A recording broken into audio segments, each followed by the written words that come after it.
Hello दोस्त, कैसे हैं? आई होप अच्छे होंगे। दोस्तों, आप देख रहे हैं support Bhojpuri YouTube channel. Support Bhojpuri में आप सभी को एक बार फिर स्वागत है। दोस्तों, खेसारी लाल यादव जी का आज सुबह में फिल्म का दो गाना एक ही साथ रिलीज़ कर दिया गया है।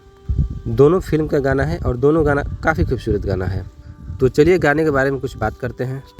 दोस्तों, पहला गाना है नजरिया के दोस्त लागता, सारेगामा हम भोजपुरी से इसको रिलीज़ किया गया है। दोस्तों, खेसारी लाल यादव जी का राजा राम फिल्म का गाना है और इस गाने को लिखे हैं भोजपुरी के बेहतरीन राइटर पवन पांडे जी। और इस गाने को गाए हैं खेसारी लाल यादव जी के साथ में कल्पना पटवारी जी। और इस गाने में खेसारी लाल यादव जी के साथ में सपना चौहान ने फीचरिंग की है और ये काफ़ी खूबसूरत गाना है।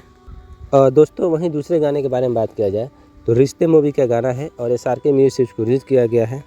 और इस गाने को भी गाए हैं खेसारी लाल यादव जी के साथ में कल्पना पटवारी ही।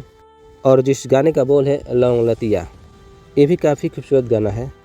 और इस गाने में फीचरिंग किए हैं खेसारी लाल यादव जी के साथ में एक नया हीरोइन, नया मॉडल कहिए, रति पांडे जिसका नाम है। तो जाइए आप लोग दोनों गाने को सुनिए, दोनों गाना काफ़ी खूबसूरत गाना है। और तो आज के लिए इतना ही, मिलते हैं किसी नए वीडियो नए टॉपिक के साथ। तब तक के लिए जय हिंद, जय भोजपुरी।